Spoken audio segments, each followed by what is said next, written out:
It's the Fade 5 podcast with Brad Evans and Nate Lundy. Place your bets, Jack Wagons. Rather big noise, Evans here, joined by the good son of Evans and Lundy. It's time for another raucous edition of the Fade 5 podcast. And Lundy still riding the high of Four Nations last night, just stirring and scintillating action there on the ice. But of course, we got tickets in hand. We're ready to hop aboard the Honk Plus Bus. Plus, what our odds are greater is the requirement, good sir. What do you got?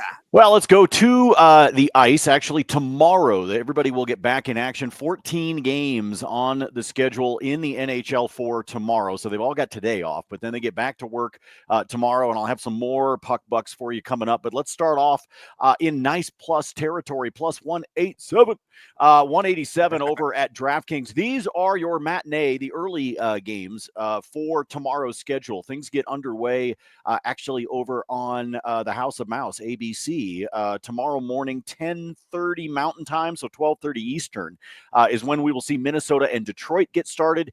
And then about a half hour later, we get Edmonton and Philadelphia. Despite the offensive firepower of Edmonton, of these four teams, I'm going to play the under on both of them. Now, here's what I'll tell you. Minnesota, Detroit, this is an alt line. Their total is actually at 5.5. I bumped it up to 6.5 to give myself a little bit of cushion. And then the Edmonton Philly under 6.5. That's their standard line. So again, standard line, Edmonton, Philly, take it under on the 6.5. And then I'm alting it when it comes to Minnesota and Detroit to be able to play the under. This is just, a little bit of a gut feel of afternoon hockey. I always think it's going to be a little bit weird. They're coming out of this week and a half long break. Yeah. And you put all of that together, and I just think we're going to see some offensive question marks, shall we say, with these guys. But I also think, for example, Detroit at home can likely keep the Wild in check, probably only give up maybe 2 goals to Minnesota, who has struggled there. And then on Edmonton and Philly's side of things, this is one that if you look at the way these two teams have played each other, they hit the over, but what's funny is you actually have to go back to 2019 to find a matchup between these two in Philly that hit the over. So there's something funky when Edmonton goes on the road. So again, alt line Minnesota and Detroit under 6.5, standard line Edmonton and Philly under 6.5, plus 187 on that two-legger over at DK.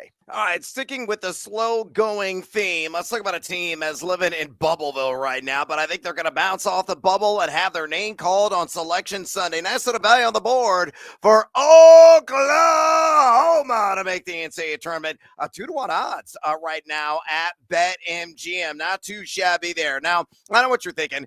If you're following Big 12 basketball, Oklahoma stinks.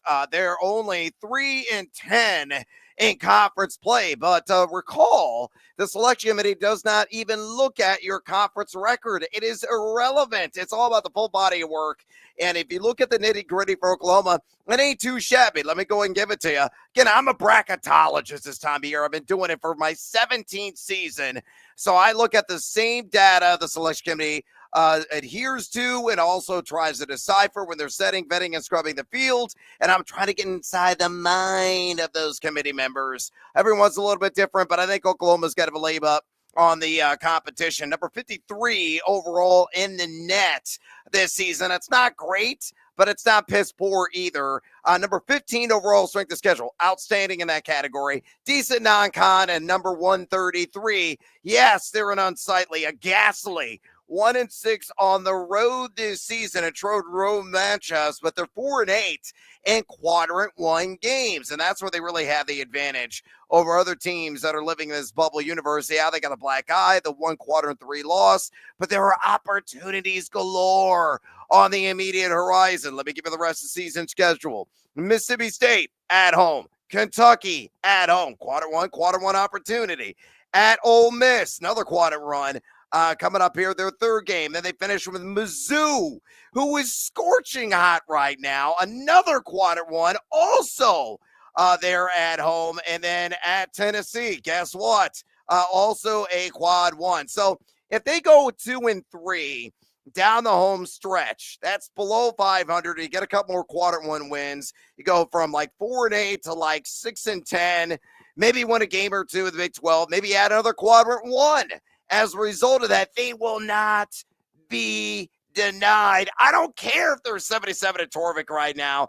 I don't care if they're outside the top 300 in EFG offense the last month. Oklahoma may be boomers sooner and do a little jig, a little dance when they have their name call on Selection Sunday. So I'm willing to invest at plus 200 there at BetMGM. With those bets on the board, let's get after it with another Friday edition of the Fade 5. Number 5.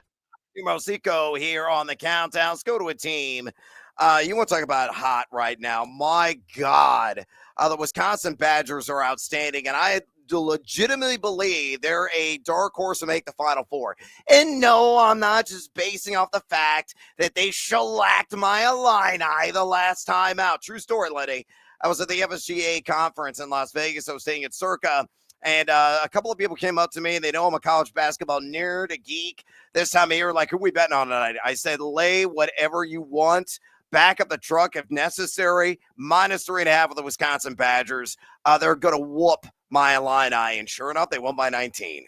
That was easy money. I made kit and caboodle off of it. I made other donations there at Circa. But that one hopefully got some of those units back. Wisconsin's for real, folks. Gray Guard has really evolved his basketball mind. Remember the old school Wisconsin days a couple of years ago? Half court, drain the shot clock, play defense, rinse and repeat. That was it. They were always one of the slowest teams in the country. They're playing at a faster pace this year. They got shooter John Tonje is a guy that could carry this team on his back. And they have other guys with all the experience there. And Klesman has been in Madison seemingly 8,000 years. Crowell is one of the best big men in the game. 7-footer and get it done to the inside. You got Winter as well, the stretch forward, get you inside, get you outside. John Blackwell's a bucket getter. They don't have wonderful depth, but they're just firing all cylinders right now. A team at 7-5 in quadrant one, so number 7 at Torvik in the last month. 21 EFG offense, not as good defensively as we've seen in prior iterations. Only 133 in EFG defense, but look at the rest of the season schedule. At a minimum, I think they're going 4-1. Oregon at home this weekend. Washington, the Huskies suck. That one being played in Madison. At Michigan State, that could be the loss. We'll see. At Minnesota, could be a bit of a track game as well. They're playing better basketball than Penn State at home. Look, I don't care if they go 4-1. I don't care if they go 3-2. I don't care if they get bounced early in the Big Ten tournament. I am projected right now as a 2 seed on the latest edition of the Bracket Big Board. You can find that at gamingjuice.com.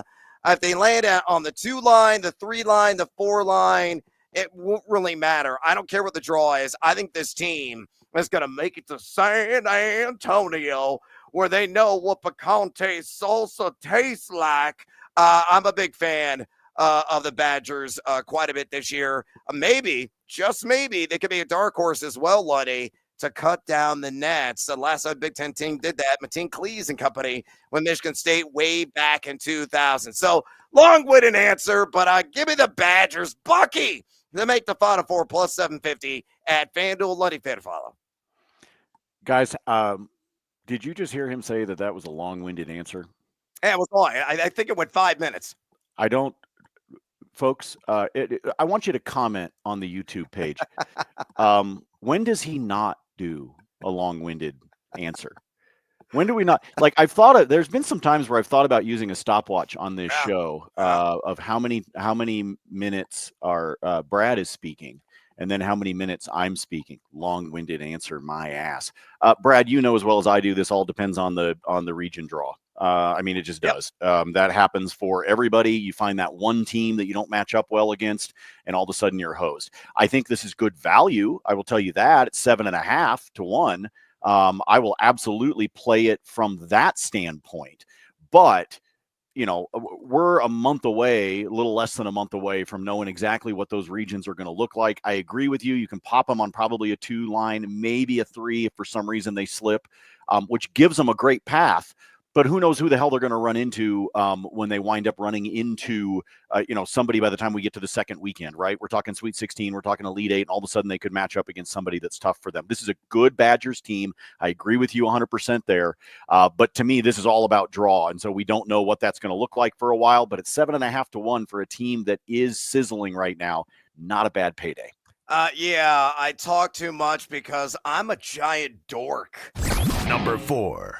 Numero cuatro here on the Friday edition of the Fade 5. Let's get a more abbreviated answer. But another NCAA tournament of future. Give me Wake Forest at Demon Deacons to have their name called on Selection Sunday. It's even money right now at plus 100 there at BetMGM. And I think it should be in significant minus territory, like minus 140 to minus 160.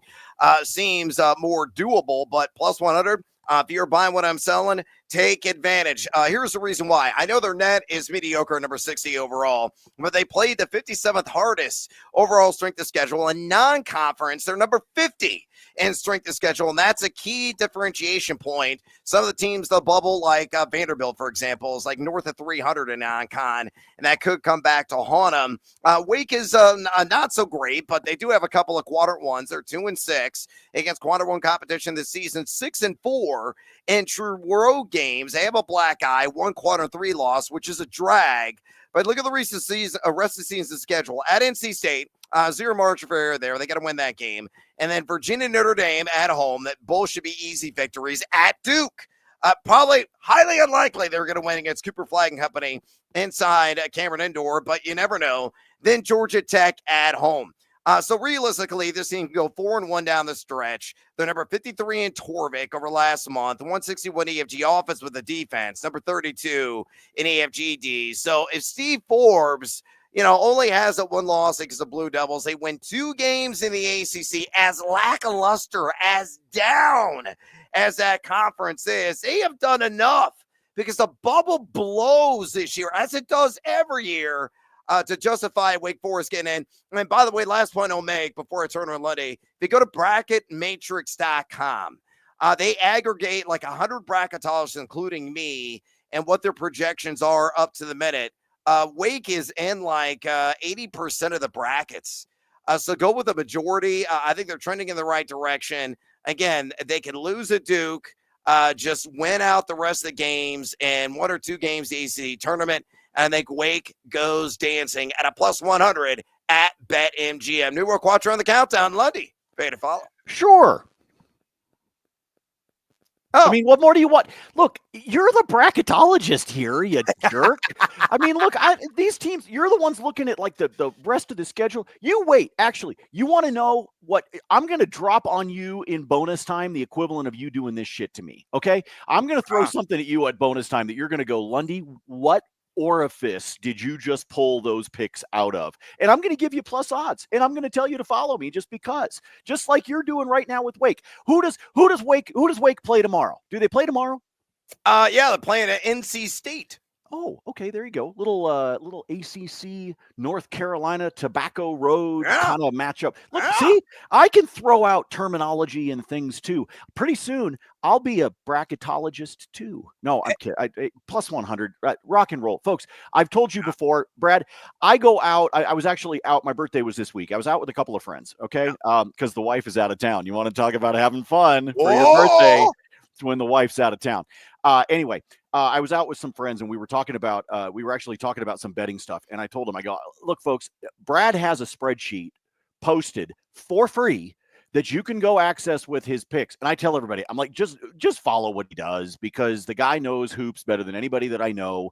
And when it comes to these kinds of picks, look, are we going to hit all of them? No, but there's a reason that Brad is included amongst the experts when you're talking about the bracket big board and you're talking about the predictions with the tournament. I have made a lot of money following Brad's picks. I recommend you do the same. I appreciate that. But Baxter, you know I don't speak Spanish. Number 3. Numar Trays here on the Fade 5 countdown. And I don't speak puck either. This is Lundy's opportunity to be long-winded. Drop the puck, make some pucks. You have the floor. It's all about being efficient, Brad. That's what we do. Hey, look, I told you guys, you got 14 games on the schedule on the ice for tomorrow. So basically almost everybody is back in action following the Four Nations face-off, which was spectacular. I give the NHL, look, Gary Bettman's an idiot, but I give the NHL a ridiculous amount of credit for what they created with this Four Nations face-off. You have the best in the world playing each other. I mean, the intensity of this Canada-U.S. game last night, again, I was talking on my local show here in Denver yesterday. I was like, look, don't be surprised if this thing doesn't go to overtime. It did. And then McJesus gets it done. Connor McDavid in overtime winds up winning it. What a spectacular showcase of some of the best talent on ice in the world. But now we move back into the NHL regular season. But to this pick, I'm actually looking back to before the Four Nations face-off happened. Winnipeg went into the break on an 8-game winning streak. Hottest team in the NHL going into the break. And I think they're going to stay hot coming out of the break. They're on the road against St. Louis. Yes, you're going to pay a little bit of juice here at the minus 130 on the money line over at DK, but I think it's worth it because I think this team will stay red hot. I am going to put a giant asterisk up on the board.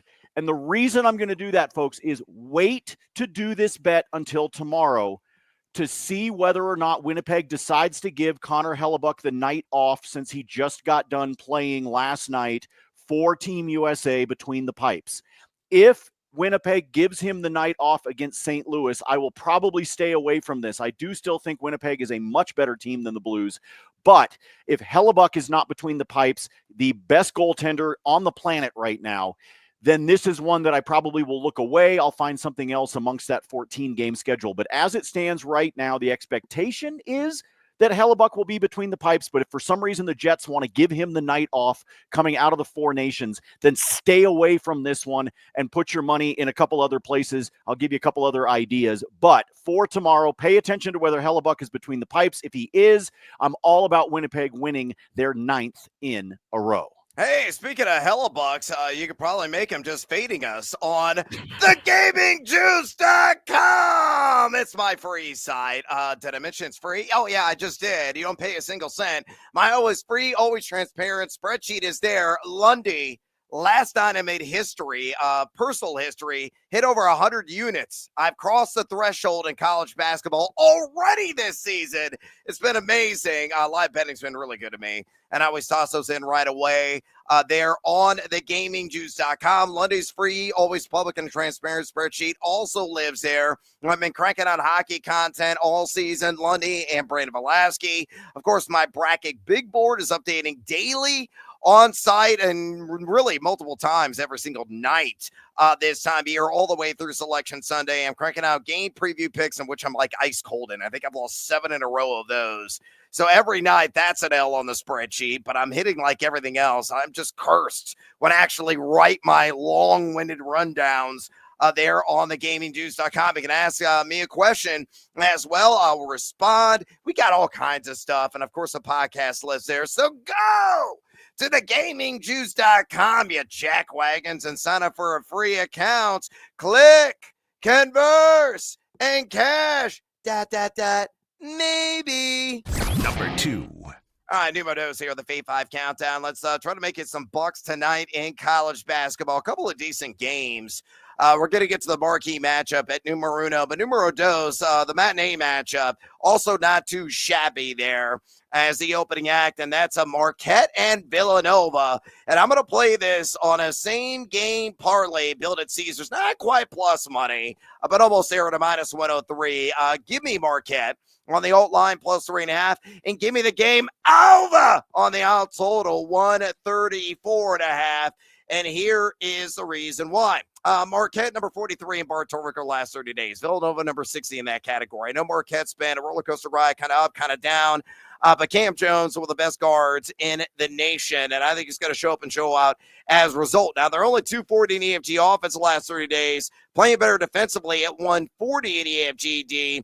Very good on the offensive glass, very good in turning opponents over. Now, I know Villanova does a really good job with ball protection, with their guard play, and they want to keep this thing at a much slower pace. And usually those home teams dictate tempo, and they're only 338 in that category, but Marquette's got better personnel overall. You look at Villanova, 164 EFG offense and only 213. And EFG defense are terrible on the glass. Again, that's the strength of Marquette, getting those second chance opportunities. I just think Marquette's a better team. You look at Torvik, you look at Kempom, you look at Hazelmetrics, Evan Mia, they're all predicting Marquette's going to cover this alt line, and the under is going to hit, they believe, by 10 or more points based on this all total. So put all together, same game parlay, numero dos here, the Fade 5 countdown. Give me the fighting Shaka Smarts. That's Marquette plus 3.5. And the game under that all total, 134.5 at Nova, minus 103 at Caesars. Fade or follow. All right, folks, make sure you heard his verbiage there because the screen says over 134.5. He's taking the under. No, I'm taking the over, actually. Okay. Let me double check. Over, yes. I got to be able to read my own handwriting. It's over. Over 134.5. There you go. Thank all you right. For the correction. I just, well, I mean, sometimes I tune you out when you're talking, but this time I was actually paying attention. And also my wife is texting me while we're recording this. Like, hey, babe, knock it off. You're driving me nuts here. She's in Nash Vegas. Who knows what she's doing right now? I will follow on this one. Why? Because I need some cash, and this dude is up triple digits in units. Need I say more? Well, I actually need to read my own handwriting a hell of a lot better. I'm betting the over 134.5 on the all total. That's a wrap. Number 1. All right, numero uno here, the Fade 5. Oh, there's an under. Yeah, that's an actual you under. It's the marquee match of tonight. A battle of the Great Lakes State, the Mitten State, the Wolverine State, Michigan State going on the road in invading Chrysler Arena and take on the Michigan Wolverines. A lot of Big Ten title implications in this one. Do yourself a favor. Carve out 2 hours of your time. It will be worth it. This game is going to be epic, which is kind of a rarity in this series in recent years, but a true intrastate rivalry. And Michigan State, who clearly has had the upper hand over like the last decade, I think is going to keep this one nice and snug. So here's I'm going to play on the same game parlay. Give me Sparty plus 5.5 on that alt line. And the game under 162.5. And we get plus money. As the achievement there at Caesars Sportsbook at plus 103. Right, look at Michigan State 22 in Torvik over last month. You know where Michigan is in Torvik? 48. And they're riding a 6-game winning streak, but all 6 of those wins have been by 4 points or less. 9 games this season in conference have been decided by 4 points or less for Dusty May's club. Eventually, I think the good luck is going to run out late in games, but they've been finding a way to skirt by the competition, whether meek or mighty. I think Michigan State, though, playing at a very high level these last couple of games. 247 in tempo, 203 EFG offense, not great there, but that defense, number 35 EFG defense, one of the better defensive teams Tom has had in, say, like the last 5 years. And they're starting to shoot the ball better. And they're only shooting 29.9% from distance. And on the season, they're south of 30% as well from three-point land. What they do is, especially with Jackson Kohler and some of their bigs, they bludgeon you inside. They get a lot of second chances. They dominate on the glass, and they're white on rice defensively. Yes, Michigan is outstanding. Vladislav Golden and Danny Wolf, the Twin Towers 7-footers, are phenomenal. Golden's a true back down big. The FAU transfer, Danny Wolf, who came from Yale, really plays like a point guard at 7 feet. He can do a little bit of everything. He can knock down triples from the corner, top of the key. He can distribute very smoothly and grab second chances. He's very creative with the ball in his hands. I mean, he's a sensation. But I believe Michigan State is better defensively. And you look at Michigan, 167 EFG offense, 167 as well EFG defense over the last 30 days. And 2, turn percentage offense is a problem. They're coughing up on 20% of their possessions, which means Michigan State could thrive on sprint outs and in transition, which is one of their calling cards. Plus, their mid-range game is spectacular. So put all together, SGP, give me the Spartans plus 5.5 and the under on that all total 162.5. Again, we achieve plus money, plus 103 at Caesars. Lundy, my number one play on this Freaky Friday. Fade or follow. Let's go to the Great Lakes. Let's make some cash. Let's just keep it close. You talked about it. I was looking at those scores for Michigan. Like, yeah, they're winning, but it's razor thin. Yeah, it's crazy. Itty bitty. They're just not blowing anybody out. And so all you got to do is get Sparty to come to the party and play right all the way through all 40 minutes, and they should be able to keep this one pretty close. And you believe it's close, then logically you play the unders as well. That's usually the way that this goes. I'm just trying to sit back and console my Jayhawk wife because, dude, that was tough. That was tough. Ugly. That was ugly. That was a massacre. That hurt. Provo. That hurt. So we're just gonna move on. We're just gonna ignore the fact that they literally played the worst game I've ever seen Kansas play in the history of having to watch the Jayhawks because of my wife. I can empathize because Illinois sucks as well, which means bonus time. Bonus time. We need a palate cleanser, my man. Please serve up a winner or three if you got them. Yeah, absolutely. Folks, pay attention to the spreadsheet for tomorrow. I'll get some hockey up. I told you I got to wait to see who some of these starting goaltenders are going to be as we come out of the break. Almost every team should go with their number one goaltender. But again, I'm going to pay attention to any of the guys that were participating in the Four Nations and make sure that there isn't, like I said, with Hellebuck as a great example, are they going to give him the night off in St. Louis and bring him back around? And there's also some great games on the schedule for Sunday that we're going to pay attention to because a lot of those teams are going to wind up on back-to-backs. Again, with 14 games tomorrow, most everybody that's playing on Sunday is playing on a back-to-back as well. So we'll be paying attention to that. NBA tonight. So Memphis was in Indiana, in Indianapolis, as Chuck would say, last night. Memphis gave up 50-5-0 to the Pacers in the second quarter last night. Yeah. 50. Memphis defense non-existent. And now they got to go from Indianapolis down to Orlando to take on the Magic. So we are going to play a little points total because you know who is on a second night of a back-to-back, speaking of back-to-backs, is also Orlando. But that's also because Paolo Banchero dropped a 36 spot, I believe. 30, 36, whatever the hell it was. Hold on. I'm going to look. 36.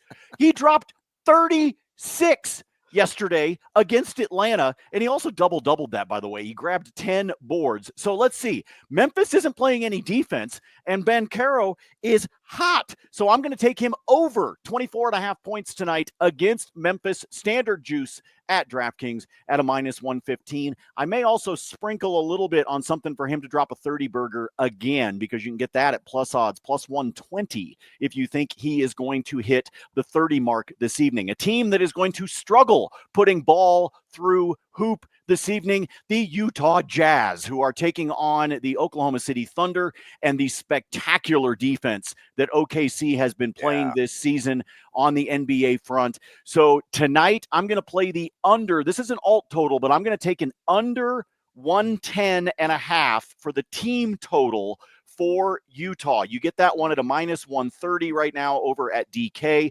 I think the standard line is like 108, so I'm bumping it up just barely, but I think Oklahoma City keeps this team under 110. Let's remember, excuse me, OKC, I think it's either 8 or 10 times this year. They've held opponents under 100, let alone under 110. Utah, not all that great, but that defense is the reason why on the 24 road games this season, OKC has hit the game total under in 10 of those 24. They are just stifling from a defensive standpoint, and Utah is only averaging about 112 per game at home this season. So you put that up against what OKC has done. Again, give me the under on the team total for the Jazz tonight at a -110. All right, Brad, I told you I'm going to pull one out of my ass. You ready for this? Yeah. Give it to me. Each of the teams has only played about 3 games so far, but you guys know I'm an Oregon State grad, which means what do I follow intensely? College baseball, because Oregon State is spectacular at baseball. We can't do shit pretty much in any other sport lately. Although Wayne Tinkle's doing a great job with this team from a men's basketball standpoint. But in college baseball, I am really shocked by this, and I think some of it is because we're so early. But I'm going to give you 2 futures if you want to toss some money down. First and foremost, I will obviously tell you that my Oregon State Beavers will make the College World Series.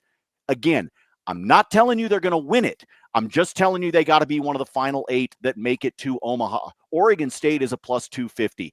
Pay no attention to me. I'm a homer, okay? But I've got money on the Beavs to make it to Omaha. But there are 2 that I am shocked right now that you can still get at plus money, and that is the LSU Tigers at plus 110, and last year's runner-up, the Aggies of Texas A&M at plus 120. I believe the reason why you're getting the plus odds on A&M, even though they were 1 game away last year from winning the whole damn thing in Omaha, is because if you don't pay attention to the soap opera, they're within 1 game. We almost had the trophy. And then our head coach went up the road to Texas. Oh, that hurts. You go from A&M to the Longhorns? Yikes. Yikes. The problem is Early comes in as their first-year coach. I think he's getting them back to Omaha. There is too much talent on this Aggies squad. So, yes, I know they got to change in their head coach, but holy crap, is this A&M team loaded. So, plus 110 for them to make it to Omaha, I really like. And right now, 6 of the last 7 College World Series champions have come from the SEC. The conference where apparently it just means more has been insane in college baseball for the last several seasons. So I'm also playing these teams beat each other up, which means by the time they get into tournament time, the double eliminations, the regionals, the super regionals, the SEC is ready to put on a show. And it would not surprise me at all to see an all SEC championship game in Omaha again. So I know I'm super early on this, but hey, if Brad's pulling college basketball futures out of his ass, I get to pull college baseball out of mine. I yield the floor to the fine gentleman from Illinois. All right, more pull from the Keister plays in the world of college basketball. Let's do the Team Huevos parlay play on this Friday night. 2-leg money line. All they got to do is win. Give me Fort Wayne, the Mastodons, and give me Merrimack as well. Both those teams win. You're looking at plus 119 there at BetMGM. Fort Wayne's taking on Oakland, and they're just far and away the better team. You look at Torvik over the last 30 days. Fort Wayne 186. Oakland at 255. Oakland's number 318 in defensive efficiency, number 330 in three-point percentage defense as well over that 30-day span. Fort Wayne, I think, gets the win there at home. And then Merrimack is taking on Sacred Heart. They're only 10 spots higher in Torvik over last month compared to Sacred Heart, but Merrimack's defense has been spectacular this year. Number 12 in EFG defense over the last 30 days.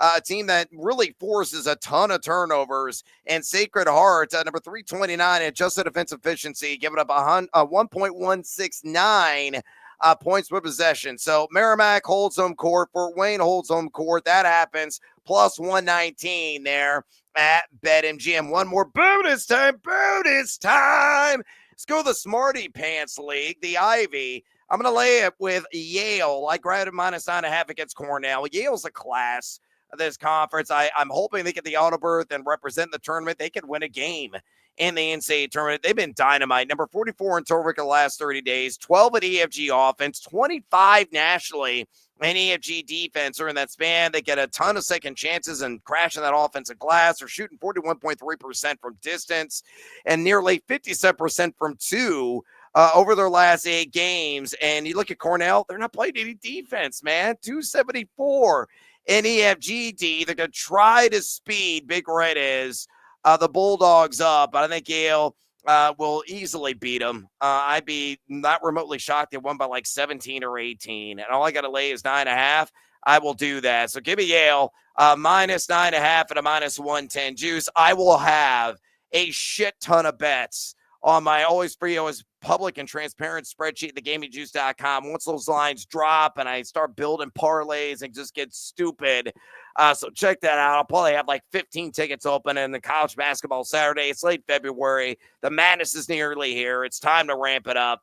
And I'm just going to get downright dumb with a lot of my picks. I'm telling you, man, that's me in early season college baseball because they're playing a bunch of non-conference crap right now. So I go through and I find those teams like A&M, Oregon State, LSU, Texas, Virginia, coming out of the ACC. I go find those, and I basically parlay like 3 of them together on the money line until I get to like plus 103, and then I bet those because these teams are smoking in these early season contests. I mean, Oregon State doesn't quite have the same pitching they've had in the past, but they've got 2 first-round